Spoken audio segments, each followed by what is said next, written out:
நேயர்களுக்கு அன்பு வணக்கம். இன்று நாம் மருத்துவர், அரசியல் விமர்சகர் டாக்டர் காந்தராஜ் அவர்களை சந்தித்துக் கொண்டிருக்கிறோம். அவரோடு இன்றைய அரசியல் நிகழ்வுகள் குறித்து பேசுவோம். வாருங்கள். வணக்கம் சார். பகல்காம் தாக்குதலுக்கு எதிராக அதுக்கு பழி தீர்க்கும் விதமாக பாகிஸ்தான்லையும் பாகிஸ்தான் ஆக்கிரமிப்பு காஷ்மீர்லையும் இந்தியா துல்லிய தாக்குதல் நடத்தியிருக்காங்க. இதை எப்படி பார்க்குறீங்க சார்? இது என்ன துல்லிய தாக்குதல்னா என்ன அர்த்தம்? அந்த குறிப்பிட்ட இலக்கை மட்டும் வேற யாருக்குமே சேதாரம் இல்லாமல் பண்ணுறது, அதுக்கு ஒரு பேரும் வச்சிருக்காங்க, ஆபரேஷன் சிந்தூர் அப்படின்னு சொல்லி. இது இந்த தாக்குதல்லாம் தேவைதான். ஏன்னா அந்த தீவிரவாதிகள் பகல்காமுக்கு வந்திருக்காங்க. பகல்காம்ங்கிறது பாகிஸ்தான்லேருந்து 240 கிலோமீட்டருக்கு தள்ளி இருக்குது. 240 கிலோமீட்டருக்கும் அவங்க அந்த தீவிரவாதிகள் இந்திய ராணுவத்தினுடைய கண்ணில் மண்ணை தூவிட்டு, இந்திய உளவுத்துறையுடைய கண்ணில் மண்ணை தூவிட்டு கொண்டுட்டு போயிருக்காங்கன்னா எவ்வளோ சக்தி வாய்ந்த இது தீவிரவாதிகளாக இருப்பாங்க. மோடிக்கே தெரியலையே. அந்த நேரத்தில் ஒரு அரேபியாவில் இருக்கும். அந்த அளவுக்கு அவ்வளோ சாமர்த்தியமான தீவிரவாதிகளை நம்ம எதிர்க்கிறோம். அதனால இந்த ஆக்ஷன் எடுக்க வேண்டிய அவசியம்.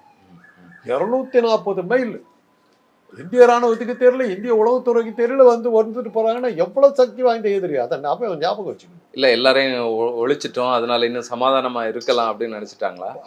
அந்த அளவுக்கு ஒரு நம்ம இந்திய உள்துறை அமைச்சகம் ஏமாத்திருக்காங்கன்னா அந்த தீவிரவாதி எவ்வளவு சாமர்த்தியம் பாருங்க. வெறும் யுத்தம் மாத்திரம் இல்லை, தாக்குதல் மாத்திரம் இல்லை, இந்திய உள்ளாட்சி அமைச்சர் அமைக்க தெரியலையே. நாடு அங்க தீவிரவாதமே இல்லைன்னு சொல்லி அமித்ஷாவே சொன்னார்ல, அவருக்கே தெரியலையே. அவ்வளவு தூரத்துக்கு அவங்க ஒர்க் அவுட் பண்ணியிருக்காங்க. இதெல்லாம் நம்ம எச்சரிக்கையா எடுத்துக்கணும். அமித்ஷாவுக்கு தெரியாத விஷயமே கிடையாது. அவருக்கே தெரியாம ஒரு 240 மைல் உள்ள வந்திருக்காங்க. 25 பேரை கொண்டுட்டு திரும்பியும் போயிட்டாங்க. ஒருத்தரையும் கைது பண்ண முடியும். இவங்களாலையும் பிடிக்க முடியல, அவங்களும் பிடிக்க மாட்டேங்கிறாங்க. ஆக அவ்வளவு சாமர்த்தியமான தீவிரவாதிகள் இருக்கும்போது நம்ம கொஞ்சம் ஜாக்கிரதையா, ரொம்ப ஜாக்கிரதையா. அமித்ஷாவே இன்னைக்கு வாயை திறக்கலையே அவரு. ஆமா ஆமா, இதை பற்றி அவருக்கே பிரம பிடிச்சி உட்காந்துருக்காரு. என்ன பண்றதுன்னு தெரியாம உட்காந்துருக்காரு.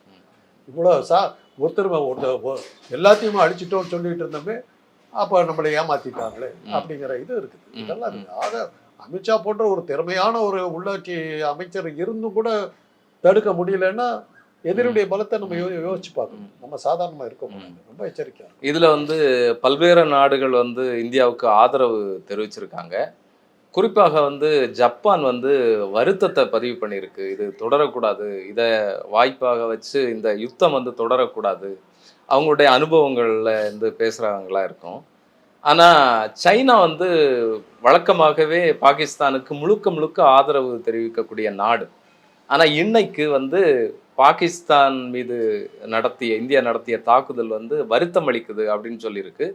இன்னொன்று குறிப்பாக சொல்லியிருக்கு, இந்தியாவும் பாகிஸ்தானும் எங்களது அண்டை நாடுகள், தீவிரவாதம் எந்த விதத்தில் இருந்தாலும் நாங்கள் அதை எதிர்ப்போம், ஆனால் பரஸ்பர நெடுங்கால அந்த சமாதானத்தை மனசில் கொண்டு நீங்கள் இதை கட்டுக்குள்ளால கொண்டு வரணும் யுத்தத்தை அப்படின்னு சொல்லி பேசியிருக்காங்க.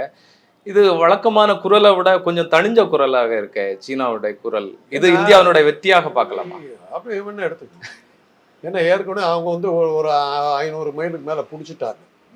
பிடிச்சி அருணாச்சல பிரதேசத்தை 500 மைல் இந்திய பகுதியை பிடிச்சது மாத்திரம் இல்லாம அதை எங்களுக்கு தான் சொந்தம்னு சொல்லி அவங்க மேப்லயும் போட்டாங்க, டிக்ளேர் பண்ணிட்டாங்க. நம்ம ஒன்றும் நடவடிக்கை எடுக்கலையே, கொடுத்துட்டோமே.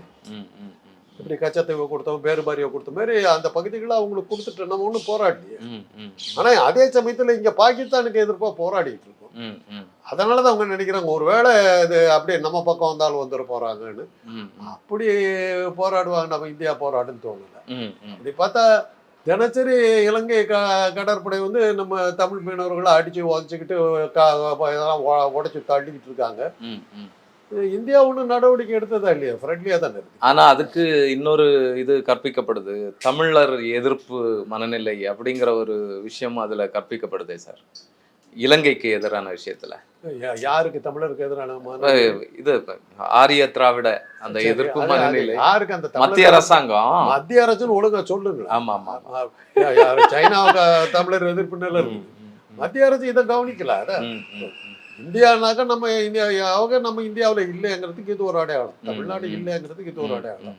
பார்க்கணும் என்ன ஆகுதுன்னு பார்க்கணும். ஏன்னா பல வருஷமா 25 வருஷமா நம்ம மீனவர்களை கைது பண்றது, கொண்டு போய் உள்ள வச்சுக்கிறது, சித்திரவதை பண்றது, கொல்றது நடந்துகிட்டே இருக்கு. ஆமாம் ஆமாம். இன்னைக்கும் இல்லை. ஒரு தடவை இவங்க ஆட்சியில் இருக்கும்போது தூத்துக்குடியில் வந்து அமெரிக்க கப்பல் படம் வந்து உள்ள வந்து பெட்ரோல்லாம் ரொப்பிக்கிட்டு போயிடுச்சு. கேட்கறதுக்கு யாருமே இல்லை. அப்போ வந்து இது என்ன அப்படி வந்து போனதுல என்ன தப்புங்கிற மாதிரி கேட்டாங்க. நான் கேட்டேன், பக்கத்துல கூடங்குளம் கூடங்குளம் அணு உலை இருக்குது. அதை வந்து அவங்க நோட்டம் பார்த்துட்டு அதுல வந்து ஒரு குண்டு போட்டு போயிருந்தாக்கா என்ன ஆயிருக்கும்? தூத்துக்குடி எந்த இடத்துல இருக்கு? அங்க இருந்து 50வது மைல் கூடங்குளம் அணு உலை. அங்க குண்டு போட்டிருந்தானா என்ன ஆயிருக்கும்? இவ்வளவு சுலபமா சொல்றீங்க. வந்தது மாத்திரமே எரிபொருளை நிரப்பிக்கிட்டு உணவுப் பொருளை ஏற்றிக்கிட்டு ஒரு இந்திய அரசாங்கத்துடைய அனுமதியே இல்லாமல் வந்துட்டு போயிருது. இல்லை, இந்த அளவுக்கு பாதுகாப்பு, தேசிய பாதுகாப்பு மோசமா இருக்குதுங்க இன்னைக்கு நேற்று இல்லை. அதனால இப்போ இன்னைக்கு காஷ்மீர் அந்த 25 அப்பாவி மக்களை கொன்னதுக்கு நீங்க எடுக்கிற நடவடிக்கைகள்லாம் சரி. அதே மாதிரி தானே அப்பாவி மீனவர்கள் இந்த பக்கம் இலங்கையை கொண்டுகிட்டு இருக்குது. அவங்களுக்கு நீங்க நடவடிக்கை எடுக்க மாட்டேங்கிறீங்க. சைனாவுக்கு நீங்க பிடிச்சிருக்கிற அந்த பகுதிகளுக்கு நீங்க போக மாட்டேங்க. சைனா அதனாலதான் சொல்லுது, ஒருவேளை இந்த பக்கம் பாஞ்சிங்கன்னா என்ன பண்றதுக்குங்கிறதுக்கு அவங்க தற்காப்புக்காக அவங்க சொல்லியிருக்காங்க. எங்க பக்கம் தரது நாங்க பிடிச்சதுதாங்கிறாங்க. இல்ல, ஒருவேளை இந்தியாவினுடைய வலிமை சர்வதேச அளவுல வளர்ந்துருக்கு அப்படிங்கிற பார்வையில இருந்து இதை பார்க்கலாமா? அப்படி வளர்ந்துருந்தாக்க இப்ப நான் இவ்வளவு நேரம் என்ன சொன்னேன், அந்த அளவுக்கு வலிமை வளர்ந்துருந்தாக்கா 240 மைல் கிலோமீட்டர் உள்ள வந்து அடிச்சு விட்டு திருப்பி போயிட்டாங்க. இந்தியாவுடைய பாதுகாப்பு ரொம்ப வளமா இருக்குதுன்னு இதை வச்சு நீங்க சொன்னீங்கன்னா நான் நம்பிக்கை. எங்க புத்திக்கு அது படலை. உங்களுக்கு அது இது இவ்வளவு வளமையா இவ்வளவு இதா இருக்கு. உள்துறை அமைச்சருக்கு தெரியலைங்க. அமைச்சருக்கு போன வாரம் தான் ஒரு 10 நாளைக்கு முன்னாடி தான் சொல்றாரு, காஷ்மீர் சுதந்திர பூமி ஆகி விட்டது, இப்ப சுற்றுலா பயணிகள் போகலாம்னு சொல்றாரு அடுத்த வாரம். ஆக உள்துறை அமைச்சகத்துக்கு தெரியல, உள்துறை அமைச்சகத்துக்கு தெரியல, உளவுத்துறைக்கு தெரியல, ராணுவத்துக்கு தெரியல, அங்க இருக்கிற காவல்துறைக்கு தெரியல, யாருக்குமே தெரியல. ஜம்னு என்னமோ கடையில வந்து துணிமணி வாங்கிட்டு போன மாதிரி வந்தாங்க, சுட்டாங்க, போயிட்டாங்க. இன்னைக்கு உள்ள ஒரு தீவிரவாதி கைது ஆகுது, கண்டுபிடிக்கிறதுக்கு அடையாளம் தெரியும், யாருன்னு கூட தெரியும். பாகிஸ்தான்ல இந்தியாவுக்கு ஆதரவான நிலைப்பாடு தான் அங்க உள்ள மக்களுக்கு இருக்கு அப்படின்னு சொல்லி சமூக ஊடகங்கள்ல ஒரு செய்தி வந்துட்டு இருக்கு. 2 நாட்களுக்கு முன்பாக வந்து இஸ்லாமாபாத்ல நடந்த ஒரு மசூதியில நடந்த பிரார்த்தனையில வந்து அங்க இருக்கக்கூடிய மௌலானா வந்து அங்க கூடி இருக்கக்கூடிய உங்கள்கிட்ட கேட்குறாரு, இந்த யுத்தத்தை நீங்க ஆதரிக்கீங்களா, பாகிஸ்தானை ஆதரிக்கிறீங்களான்னு கேட்கும்போது, இல்லை நாங்கள் இந்தியாவை ஆதரிக்கிறோம்னு சொல்லி அங்கே கூக்குரல் எழுப்புறாங்க மக்கள். அப்போ அங்கே உள்ள மக்கள் வந்து நிச்சயமாக பாகிஸ்தானுக்கு எதிரான மனநிலையில் இருக்கிறாங்களா, இல்லைன்னா யுத்தம் வேண்டாம் அப்படிங்கிற ஒரு இதுக்கு என்ன அத்தாட்சி இருக்குது, என்ன ஆதாரம் இருக்குது? எங்கேயோ படித்த செய்தி தானே சொல்றீங்க, அதுக்கு வீடியோ தான் இருக்கு. இல்ல வீடியோ ஒபினியன் நியூஸ் தானே சொல்லிட்டு இருக்கு. ஆமா, இன்னைக்கு இருக்கிற ஆர்டிபிஷியல் இன்டெலிஜென்ஸ் இது மாதிரி செய்திகளை கிளப்புறது ஒரு பெரிய விஷயமே இல்லை. நம்ம ஊர்லயே உட்காந்து எடுத்துவிட்டு ஏங்க இன்னைக்கு செட்டிங்ஸ் போட வேண்டியதில்லை, ஒன்றும் போட வேண்டியதில்லை, ஒரு ஆர்டிபிஷியல் இன்டெலிஜென்ஸ் கம்ப்யூட்டரை வச்சுக்கிட்டு இந்த சீனை பூரா கிரியேட் பண்ணி நமக்கு இது பண்ணிட்டு இருக்கலாம். அதே மாதிரி அவங்க ப்ரிப்பேர் பண்ணி ஏதாவது விட்டுக்கிட்டு இருப்பாங்க. ஒன்று மாத்திரம் வச்சுக்கோங்க, யுத்தத்தினால நீங்க வந்து ஒரு முடிவு வரும்னு நீங்க நினைச்சீங்கன்னா அது பெரிய தப்பு. உக்ரைன் போர் தமாஷா தாங்க ஆரம்பிச்சது. 2 வருஷமா நடந்து. உக்ரைன் மேல குண்டு போட்டுக்கிட்டே இருக்காங்க, இவங்களும் மாஸ்க் மேல போட்டுக்கிட்டே தான் இருக்காங்க. 2 பக்கத்துல அழிவு வந்துகிட்டு இருக்கு. தொடங்கிட்டீங்க, இதெல்லாம் நம்ம ஃபேஸ் பண்ணித்தான். இனிமே அது ஒண்ணு பண்ண முடியாது, இனிமே தடுக்க முடியாது. அவங்களும் தயாரா தான் இருக்காங்க. ஏவுகணையெல்லாம் அவங்க இது பண்றாங்க. அவங்களும் அவங்க பக்கத்துலயும் பேசுறாங்க. பெரிய நாடுகள்லாம் வந்து சமாதானத்துக்கு போன்றாங்களோ ஒளி யாரையும் ஆதரிச்சு சைலண்டா இருக்காங்க. ஏன்னா எல்லா நாட்டுக்கும் அது பிரச்சனை இருக்குது. அமெரிக்காவை பொறுத்தவரைக்கும் கனடாக்காரரை வந்து டிக்ளேர் பண்றாங்க, நீ எதிரிடாங்கிற அளவுக்கு போயிட்டாங்க. இன்னைக்கு தான் ட்ரம்ப் வந்து நம்ம ஃப்ரெண்டா இருக்கிறதுக்கு ட்ரை பண்ணுவோம் இறங்கி போற அளவுல அங்க. அதே மாதிரி தான் உக்ரைன்ல இருக்கிற எண்ணெய் கிணறுகளை பிடிக்கிறதுக்காக ரஷ்யா பெருசா உள்ள வந்தது. உக்ரைன் ஒண்ணும் பண்ண முடியலையே. இதுக்கு முன்னாடி 60கள்லயே நடந்த ஒரு விஷயம் இருக்குதுங்க. வியட்நாம் ஒரு சின்ன நாடு, அமெரிக்கா என்னன்னாலும் போட நாப்பாம் பாம்ஸ் பேரு விஷ இது காற்று குண்டு வெடிக்கிறது மாத்திரமா அந்த காற்றையே வந்து நச்சு புகையா மாத்திர விஷ குண்டுகள் அதையெல்லாம் போட்டாங்க. நடக்கலையே, அமெரிக்கா தோத்துதான் வழி. ஹலோ, இதுல வந்து நம்ம வெற்றி அடைகிறோம்னு சொன்னாக்கா இம்ரான்கான் அழகா சொன்னார், நீ கராச்சியில வந்து அணுகுண்டு போடு, அங்க இருக்கிற கதிர்வீச்சு டெல்லியை தாக்கும். நிச்சயம். நாங்க செத்து போயிடுவோம். நீ கண்ட நோய் கண்ட விதமான இதுல பாதிப்புகள் ஏற்பட்டு நாசமா நீ தான் போவ. அதையும் யோசிச்சுக்கோ அப்படி. அதனாலதான் 3 வருஷம் பேசாம. இப்ப நீங்க ஆரம்பிச்சிட்டீங்க. அணுகுண்டு போடுறதுனால நீங்க ஜெயிச்சிருவேன்னு நினைக்கிறீங்களா? நீங்க ஆண் மலட்டுத்தன்மை உலகத்தினுடைய மிகப்பெரிய பிரச்சனை. அதற்கு காரணம் 2 அணுகுண்டுகள் தான். ஹிரோஷிமால போட்ட ஒரு அணுகுண்டு, நாகசாகில போட்ட ஒரு அணுகுண்டு. இந்த 2 அணுகுண்டு வெடிச்ச நேரத்தில் பிறந்த குழந்தைகள், ஆண் குழந்தைகளுக்கு எல்லாத்துக்குமே அவருடைய இது மரபணுக்கள் பாதிக்கப்பட்டு அதனுடைய 4வது தலைமுறையில் பிறந்திருக்கிற இன்றைக்கு இருக்கிற ஆண்களுக்கு அந்த மரபணுக்கள்லாம் வீக்கானதுனால இன்னைக்கு ஆண் உயிரணுக்களே இல்லாம போய் ஆண் மலட்டுத்தன்மை இன்னைக்கு நம்பர் 1 நோயா வந்திருக்குது. 60 வருஷத்துக்கு முன்னாடி போட்ட அணுகுண்டனுடைய தாக்கம் 60 ஆண்டுகளுக்கு பிறகு வந்திருக்கிற 3வது தலைமுறைக்கு வந்திருக்குது. இதெல்லாம் மனத்துல வச்சு இந்த யுத்தத்துல நான் வெற்றி பெற்றேன் நீங்க 2 பேரும் மாறு தட்ட முடியாது. யுத்தத்துல வெற்றி பெற்றாக்க அந்த நாடு போயிருக்கு. நீங்க என்ன இருப்பீங்க? அதையும் யோசிச்சு பின்பலைகளை யோசிச்சு. இல்ல, இன்னைக்கு இந்த தாக்குதல் நடத்தின பிறகு நம்முடைய இந்திய வெளியுறவுத்துறை செயலாளர் வந்து சொல்லியிருக்கிறாரு, இந்த தீவிரவாதிகள் அட்டாக் பண்ணதை வந்து இந்தியாவில் வந்து மத கலவரத்தை ஏற்படுத்துறதுக்கு தான் அவங்க அட்டாக் பண்ணாங்க அப்படின்னு சொல்றாரு. எப்படி அவருடைய வாதம் வந்து எப்படி ஏற்றுக்கிறாரு? அவரே ஒத்துக்கிறாரு, மத கலவரம் தான்றாரு. அது எல்லாத்துக்கும் தெரிஞ்சது. தேர்தல் வரும்போதெல்லாம் ஒரு மத கலவரம் வர்றது நம்ம ஊர்ல வழக்கம். அதான் இம்ரான்கான் அதுதானே சொன்னாரு. எலெக்ஷன் வரும்போதெல்லாம் பாகிஸ்தான் தாக்குதுன்னு சொல்லி அவங்க ஊர்ல அந்த ஒரு கட்சி சொல்லிக்கிட்டு இருக்காங்க. அதே தான் போனாங்க. இல்ல, நான் கேட்கறது மத கலவரம் வந்து இன்னும் இருங்க, ஒரு நிமிஷம் இருங்க. திருப்பரங்குன்றத்துல என்ன நடந்தது? மத கலவரம் தான் ஆரம்பிச்சாங்க. கேட்கல. வக்ஃபு இது கொண்டாங்க, என்ன சட்டத்தை கொண்டாங்க. அதெல்லாம் மத கலவரம் வரும்னு பார்த்தாக்க அது சுப்ரீம் கோர்ட்டை தடுத்து நிறுத்தி போச்சு. 2 இடத்துலையும் மத கலவரத்தை உண்டாக்க முடியல. அடுத்தபடி பார்த்தாங்க தீவிரவாத தாக்குதல் வந்துருச்சு. புல்வாமா 2 எல்லாரும் அதான் சொல்றாங்க, புல்வாமா 2ங்கிறாங்க. புல்வாமா இது பண்ணப்போது நீங்க அன்னைக்கு என்ன சொன்னீங்க? ராணுவ பாகிஸ்தான் தாக்குதல் அப்படின்னீங்க. ஒரே வாரத்துல அர்னாப் கோசாமியினுடைய வீடியோ வெளியே வந்தோடனே நாம தான் பண்ணதுங்கிறது வெளியில வந்துச்சு. இன்னைக்கு உள்ள அதை யாரும் வாய் திறக்கலையே. அதெல்லாம் பார்க்கும்போது பல்வேறு சந்தேகம். அவங்களே என்ன சொல்றாங்க, லஷ்கர் தொய்பாவே என்ன சொல்றாங்க, நாங்க இதை செய்யல, அவங்க ஊர்லயும் நடந்த விஷயம், எங்களுக்கு இதுக்கு சம்பந்தம் இல்லை, அவங்க டிக்ளேர் பண்ணிட்டாங்க. இதெல்லாம் வந்து இப்படி எல்லாம் சொல்றதுல அர்த்தம் இல்லை. யாரோ ஒரு தீவிரவாதி, அவன் நல்லவனா கெட்டவனா எதெல்லாம் தெரியாது, அவன் எவ்வளவு சக்தி வாய்ந்தவன் தெரியாது.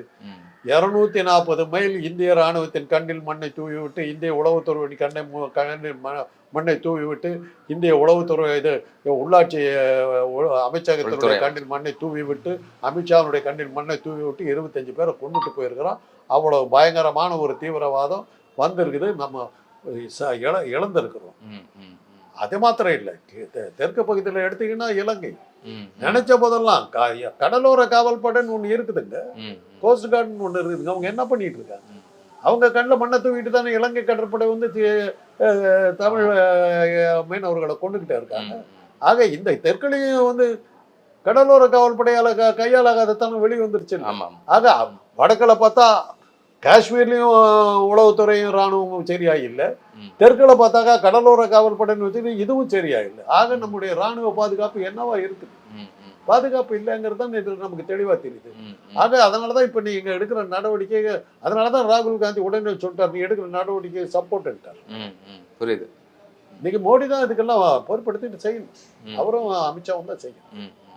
ஏன்னா எதிர்கட்சிகள் அத்தனை பேர் ஒன்னா சேர்ந்துட்டாங்க, ஒன்னா சேர்ந்து நீங்க செய்யறதுக்கு ஓகேன்ட்டாங்க. இது அவர் அதே தான் அவர் தான் செய்யணும். அதுக்காக கொரோனா டைம்ல போய் மொட்டை மாடியில் நின்றுட்டு கை தட்டுக்கு சரியா போடுங்கிற அது மாதிரிலாம் சொல்லாதீங்க, அதுக்கு சரியா வரும். ஆனா இந்த யுத்தம் வந்து எந்த வகையிலும் ஏற்புடையதல்ல. எதனுடைய பேர்ல யுத்தம் வந்தாலுமே அது மக்களுக்கு அழிவு தானே. இதை வந்து நிறுத்தக்கூடிய வேலையை வந்து இந்தியா செய்யுமான்னு நீங்க எதிர்பார்க்குறீங்களா? இந்த தாக்குதலோட இது சில நிக்குமா அப்படின்னு இருக்குது. அந்த கணிப்புகள்லாம் சரியா இருந்தா 29ஆம் வருஷத்துக்குள்ள முடிஞ்சிடும். 29க்கு உங்களுக்கு தெரியும், அது ஒரு இதெல்லாம் நடந்துக்கிட்டான், எதிர்பார்த்தது தானே. அப்பப்ப நடக்கும், இதெல்லாம் எதிர்பார்த்தது தான். எலெக்ஷன் வரைக்கும், அடுத்த எலெக்ஷன் வரைக்கும் நான் சொல்ல மாட்டேன், எதிர்பார்த்தது தான். பட் புலிவாலை பிடிச்ச மாதிரி மாட்டிக்கிட்டாங்கிறது மாத்திரம் தெரியும். இல்ல எதை வச்சு நீங்க புலிவால்னு சொல்றீங்க? அவங்க பாகிஸ்தான் சும்மா இருக்கும்னு நினைச்சாங்க. அவங்களும் எதுக்க ஆரம்பிச்சிட்டாங்க. இப்போ இது ஏறத்தாழ உக்ரைன்கிட்ட மாஸ்கோ மாட்டிக்கிட்ட மாதிரி இப்போ நாம மாட்டிக்கிட்டோமான்னு எனக்கு ஒரு சந்தேகம். ஏற்கனவே விலைவாசிகள் எல்லாம் கடுமையா உயர்ந்து போயிட்டு இருக்கு. இனிமே அதெல்லாம் பேச அர்த்தம் இல்லை. மொத்தமாவே உழுந்து நாசமா போறோம். இதெல்லாம் வந்து விலைவாசி இருக்கு வச்சு இருக்கிறவங்க சந்தோஷமா இருந்துட்டு போகும். அவ்வளவுதான். சரி சார். என்னைக்கு வேணாலும் என்ன வேணாலும் நடக்கும். நாளை எலெக்ஷன் நடக்காது. இதெல்லாம் காரணம் காட்டி தான் அன்னைக்கு வந்து எமர்ஜென்சி கொண்டு வந்தாங்க. அதே இப்போ கொண்டு வர போறாங்க. எலெக்ஷன் நடக்க போறது இல்லை. மோடி கண்டினியூவா போறாரு. என்ன ஆகுது? இல்ல அந்தந்த மாநிலங்கள்ல அப்படியே ஆட்சி கண்டினியூ ஆகுமா? அப்படி ஒரு சூழல் எலெக்ஷன் நடக்காத போது இது கொண்டு தரலாம்ல, கவர்னர் ஆட்சி கொண்டு தரலாம். ஏற்கனவே இங்க அதனால தானே ரவி இன்னும் மாத்தாம வச்சுக்கிட்டு இருக்காங்க. அவர் கண்டினியூ அவரே ஆட்சி பண்ணுவாரு. இதெல்லாம் வந்து பார்க்க. சரி சரி சார். சரி, மிக்க நன்றி சார்.